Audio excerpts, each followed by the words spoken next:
चला नमस्कार. जे काही आपण मराठीचे मागचे काही लेक्चर घेतलेत तर त्यातले खूप सारे प्रश्न या टीईटीच्या पेपरमध्ये आहे. तसं म्हणजे आपलेच म्हणून नाही, कुठल्याही मराठीच्या पुस्तकात बघा आहेत भरपूर. पण काही स्पेसिफिक शब्द जे कुठल्या पुस्तकात आहे ते आपण घेतले लेक्चरमध्ये आहे. गोविंद नवलसर टाका, मराठी व्याकरण युट्यूबला तुम्हाला दिसेल. ठीक आहे. चला परिसर अभ्यास सुद्धा आपण बघूया. पण सध्या हे मराठीचं टीईटी पेपर तुमचा झालेला पेपर 1 आहे आणि हा सेट ए सेट आहे. ठीक आहे. चला त्यातला पहिला क्वेश्चन दिलेला आहे ए सेट मधला. बेंदूर हा सण वेगवेगळ्या भागात वेगवेगळ्या महिन्यामध्ये येतो किंवा येती दिले, या वाक्यात एकूण किती नाम दिलेले आहे. ठीक आहे. ओके. बघा काय काढायचं, तुम्हाला नाम दिलेलं आहे इथं. किती नाम आहे ते काढायचं. नंबर 1, बेंदूर हे ऑलरेडी नाव आहे. ठीक आहे. 1. सण हे सुद्धा नाव आहे. 2. त्याच्यानंतर भाग. ठीक आहे. भाग तुम्हाला वाटेल इथं जर वेगळे शब्द असते 1 2 3 4 तर हा वेगळा, पण भाग हे सुद्धा नाम मध्येच येतं आणि महिना हे सुद्धा नाम मध्ये येतं. म्हणजे टोटल याच्यामध्ये किती नाम आहेत तर 4 नाम आहेत. पर्याय क्रमांक तुमचं 4, 1 ऑप्शन. ठीक आहे. पुढचा क्वेश्चन बघा. पुढील वाक्यातील अधोरेखित शब्दाचं लिंग ओळखायचं. लक्ष्मीबाईवर एका मागोमाग एक अनेक संकटे आली. आता अतिशय सोपं आहे, काहीच नाही. 9वी स्कॉलरशिप पाहिलं असेल त्यातलं वाक्य जसं तसं संकटे आली. आता संकट एक वचन आहे, संकटे अनेक वचन आहे. ज्यावेळेस अनेक वचन दिलं असेल त्याचं एक वचन करायचं आणि आपला लिंगाचा. ठीक आहे. काय नियम आहे. पुल्लिंग असेल तो लावायचा, स्त्रीलिंग असेल ती लावून बघायचं, नपुंसक लिंग असेल तर ते लावून बघायचं. तो संकट आहे का, ती संकट, तर ते संकट, ते संकट इथं तर तुमचं ते संकट येतं. म्हणजे हे नपुंसक लिंग या पर्यायाचं उत्तर आहे 2 नंबरचं 3 ऑप्शन. पुढचा आहे वचन प्रकारानुसार विसंगत नाम ओळखायचं आहे. मडके, मडकी, पंचके, पुस्तके, फटाके. ठीक आहे. तर यातलं वेगळं मडके येऊन जाईल. त्यानंतर मी वनवासी ही कोणाला सांगायची आवश्यकता पडत नाही, सगळ्यांना पाठच आहे. मी वनवासी कोणाचं आत्मचरित्र आहे तर सिंधुताई सपकाळ यांचं हे आत्मचरित्र आहे. पत्रलेखनात वडीलधाऱ्या मंडळींना पुढीलपैकी कोणता मायना येईल. आणि टेलिग्रामला तुमच्या एक्झामच्या 2 दिवस अगोदरच टाकलो तुम्ही कोणाला कशा प्रकारे काय लिहितात पत्रलेखनामध्ये, त्यातला प्रश्न जशाल तसा आहे. वडीलधाऱ्या व्यक्तींना किंवा मंडळींना तीर्थ स्वरूप म्हणतात. काय म्हणतात. तीर्थ स्वरूप. पर्याय क्रमांक 1 आहे. पुढीलपैकी कोणता शब्द तत्सम नाही. तत्सम म्हणजे जशाला तसे संस्कृत मधून आलेले, पण तुम्हाला विचारलं इथं नाही विचारलेला आहे. कुठला शब्द संस्कृत नाही म्हणजे तत्सम नाही. कवी हा शब्द असाच लिहायचा आणि हा तत्सम आहे, संस्कृत मधून आलेला आहे. दुग्ध हा शब्द सुद्धा संस्कृत आहे, त्या दुग्धवरून तुम्हाला कळालं. ठीक आहे. भूगोल हा शब्द सुद्धा संस्कृत आहे आणि सगळे हे भूगोल खूप वेळा एमपीएससी ला विचारून झालेला आहे. झोप हा जो शब्द आहे हा देशी शब्द आहे. कुठला शब्द. शब्दसिद्धी म्हटल्या देशी प्रकारला देशी शब्द हा झोप आहे, लुगडा आहे, हे देशी शब्द आहे. तत्सम नाही कुठला तर पर्याय क्रमांक 2 तुमचा. आता तुम्हाला 3 प्रश्न कवितेच्या उत्तरावर दिले होते आणि 3 प्रश्न गद्याच्या उत्तर. आता बघूया. हे तुम्ही सगळं उत्तर वाचलं असेल. 7 ते 9 प्रश्न आपण डायरेक्ट बघूया. ओके. चलो. कवितेतील वर्णानुसार सोने पेरून कोण गेलं आहे तर आकाश. सोनं पेरले म्हणजे काय ते आकाश तुम्ही पाहिलं असेल. एक 4-5च्या टायमाला आकाश कसं एक सोनेरी कलरचं दिसतं, म्हणजे आकाश सोने पेरून गेलेला आहे. ठीक आहे. ओके. पर्याय क्रमांक 2. कवितेतील वर्णानुसार विशेषण आणि विशेष्य यातील चुकीची जोडी कुठली आहे. आता ही गर्दमळा पण दिलंय, तालेवार आरसा हे पण आहे विशेष आणि विशेषण. हिरवी विशेषण आहे, पालवी विशेष आहे, कुवळी सकाळ नाही तर सोनेरी सकाळी, म्हणजे पर्याय क्रमांक 4 तुमचा इथं चुकीचा आहे. ओके. चलो एक सेकंड. त्यानंतर वरील कवितेत कवीने कशाचं वर्णन केलेलं आहे तर हे संपूर्ण बहरलेल्या शेताचं पिकाचं वर्णन आहे. पर्याय क्रमांक 2 त्याचं उत्तर आहे. त्यानंतर ज्ञानचक्षु या शब्दामध्ये एकूण किती वर्ण आहे. बघा तलाठी भरतीला जशाला तसा प्रश्न विचारला तोच उचलून इकडे टाकलेला आहे, काहीच बदल नाही केला. पर्याय सुद्धा त्यांनी बदल केलेला नाही. ज्ञानचक्षु या शब्दामध्ये एकूण किती वर्ण आहे असं दिलंय. तर नेचं जर पाहिलं आपण ने, ठीक आहे, तर ने मध्ये काय येतंय द अधिक ये अधिक न आणि न्या आहे म्हणजे या ठिकाणी प्लस आ येणार आहे, म्हणजे हे झाले तुमचे 4. त्यानंतर न मधलं न अधिक अ हे झाले तुमचे 2.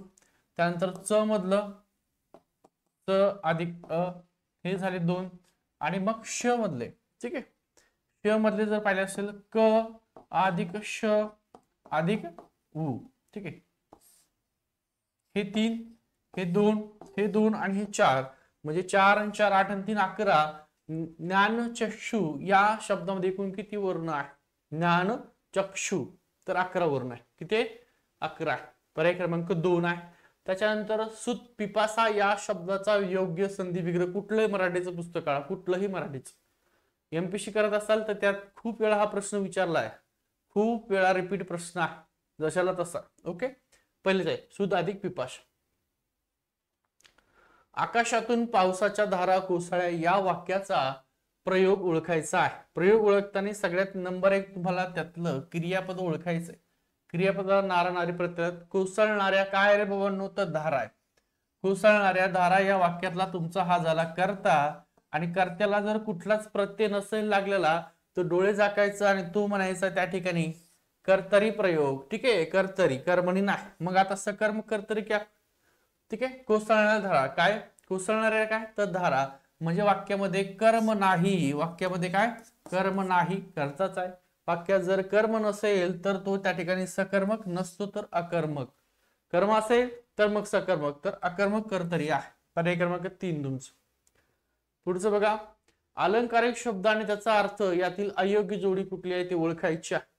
अयोग्य म्हणजे चुकीची जोडी कुठली आहे, या वाक्यातली 13 नंबरचा क्वेश्चन आहे ते आपल्याला ओळखायची. आणि साधा सोपा प्रश्न होता. ओनमा करणे म्हणजे त्या ठिकाणी सुरुवात करणे, प्रारंभ करणे. ठीक आहे. बृहस्पती म्हणजे अतिशय बुद्धिमान व्यक्ती. पर्वणी, पर्वणी तुम्ही अनेक वेळा ऐकला असेल. पर्वणी म्हणजे खूप दुर्मिळ योग. ठीक आहे, उमराचं फूल ज्याला म्हणतात तोच पर्वणी म्हणजे दुर्मिळ योग, हे पण बरोबर आहे. गंगा यमुना माझ्या घरी आली. गंगा यमुना म्हणजे काय, नद्याचा उगम का, तर नाही, अश्रू. ठीक आहे, अश्रू दुःख त्याला म्हणता येईल. तर हे गंगा यमुना म्हणजे अश्रू, हे तुमचं चुकीचं आहे. पर्याय क्रमांक 4 त्याची अयोग्य जोडी. पुढचं, हे पण टेलिग्रामला बघा, जशाला तसं दिलंय. पेपरच्या आदल्या दिवशीच तुम्हाला टेलिग्रामला टाकलं होतं सगळं. काय, सहसंबंध ओळखा, घुबडाचा चित्कार आवाज, प्राण्यांचे पक्ष्यांचे आवाज सगळ्यांची दिली होती. घुबडांचा चित्कार असतो तर हंसाचा कलरव असतो. काय असतो, पर्याय क्रमांक 3 कलरव हे हंसाचा असतो. पुढीलपैकी महाराष्ट्र कवी कोणास म्हणतात, हा थोडा वेगळा प्रश्न होता. ठीक आहे, महाराष्ट्र कवी कोणास म्हणतात, तर यशवंत दिनकर पेंढारकर आहेत. या पेंढारकरांना महाराष्ट्र कवी म्हणतात. पुढीलपैकी उद्देशबोधक उभयनिष्ठ अव्यय असणारं वाक्य कुठलं आहे. उद्देशबोधक म्हणजे त्याच्यामध्ये काहीतरी उद्देश असावा, ठीक आहे, कारण असावं. मिश्र वाक्याचं उदाहरण आहे.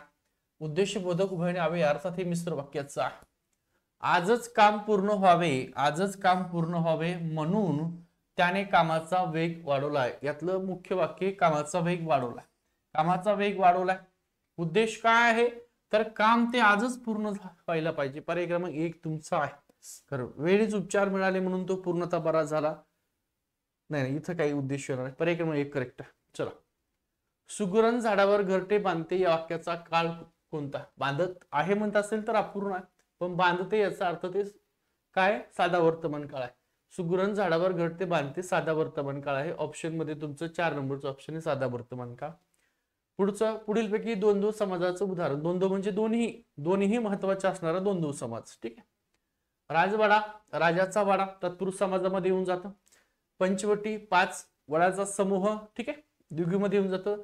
आई वडील यातलं महत्वाचं पद, आई जर काढली तर वडील ठेवले किंवा वडील काढले आई, तर दोन्ही महत्वाचे, कोणालाच काढता येत नाही. म्हणजे द्वंद्व म्हणजे दोन्ही महत्वाचे. आई वडील आहे. इतर द्वंद्व मधला हा प्रकार आहे. द्वंद्व समाजा इतर आई वडील.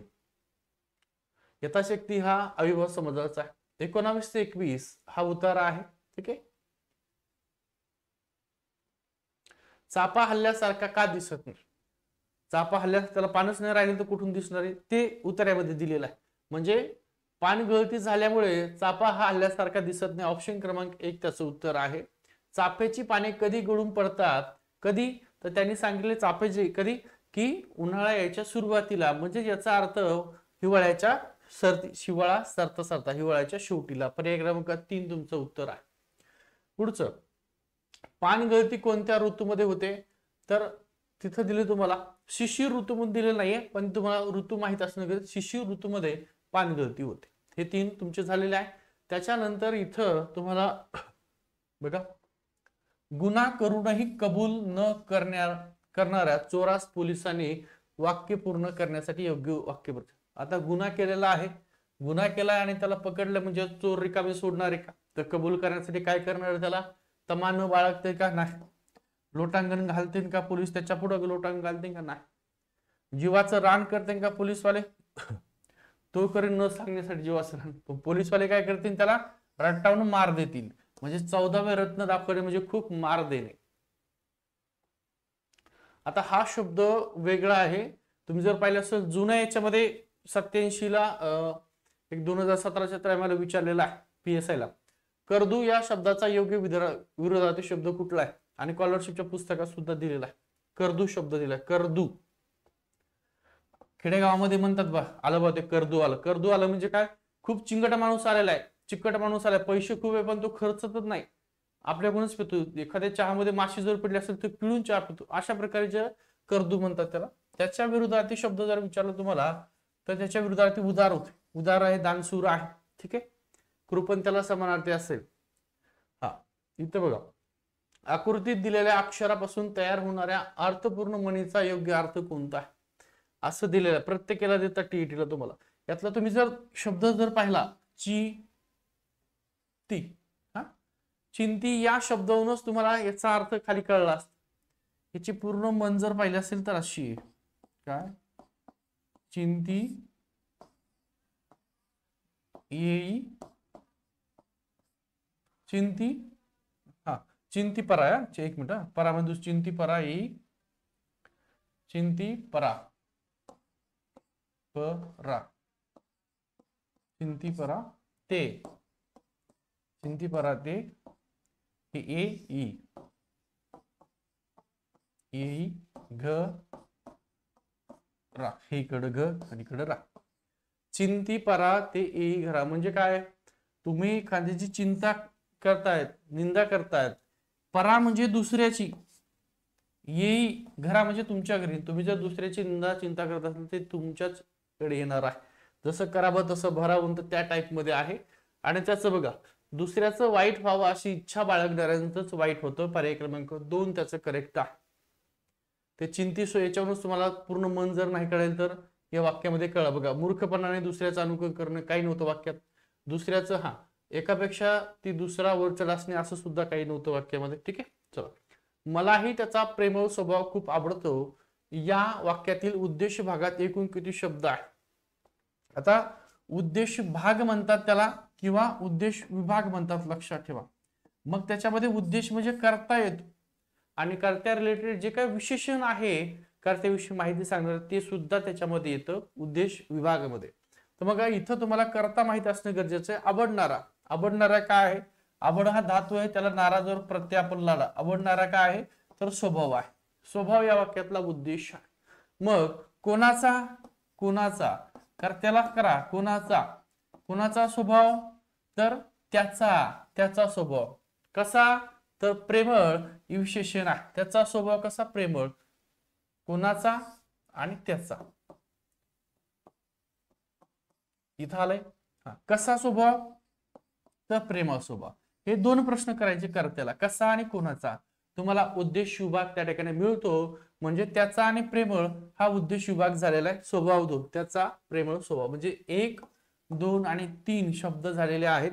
इथं 3 शब्द आहे. पर्याय क्रमांक 2 तुमचं उत्तर आहे. ठीक आहे. त्यानंतर पुढचा शब्द दिलाय, द्वेष या शब्दाचा समानार्थी शब्द कोणता?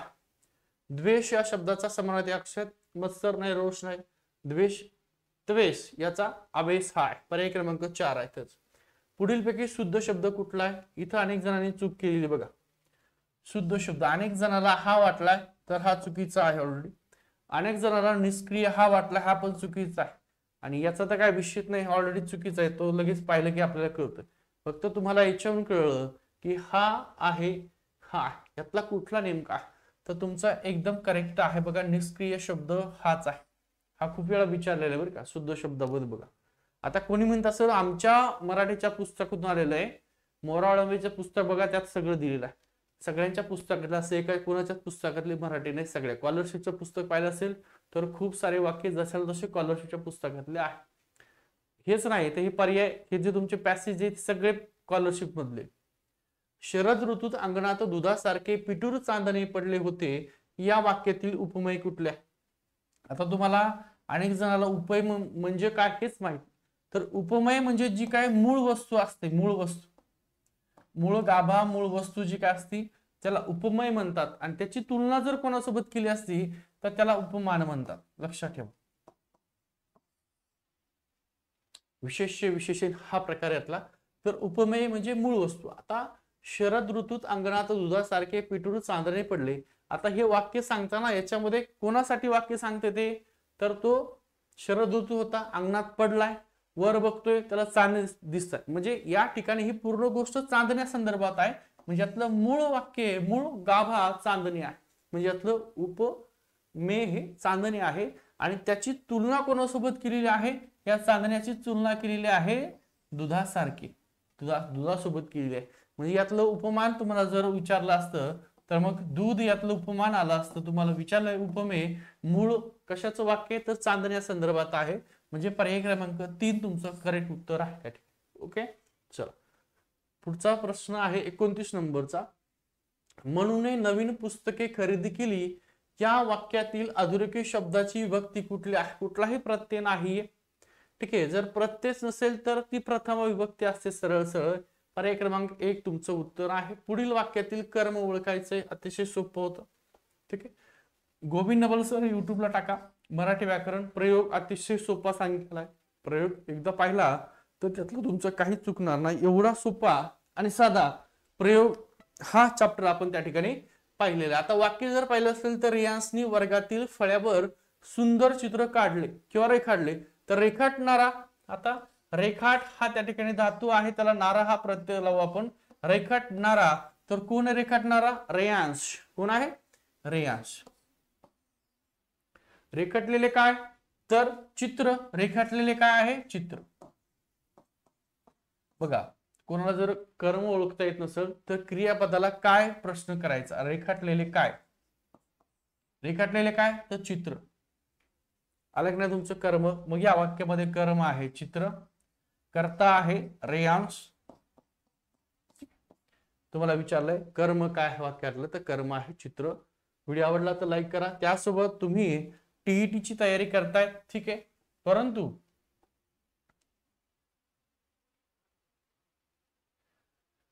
तुम्ही इतर सरळ सेवा म्हणजे तलाठी भरतीची जर तयारी करत असाल तर लक्षात ठेवा, आपली तलाठी भरतीची बॅच सुरू झालेली आहे. पहिले जे काही 200 विद्यार्थी असतील त्यांच्यासाठी सूट आहे.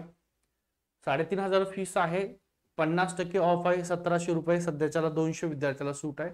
खूप मुलांनी आपली बॅच घेतलेली आहे, काही जागा शिल्लक. तुम्हाला बॅच जॉईन करायची असेल तरी आपली पूर्ण टीम आहे.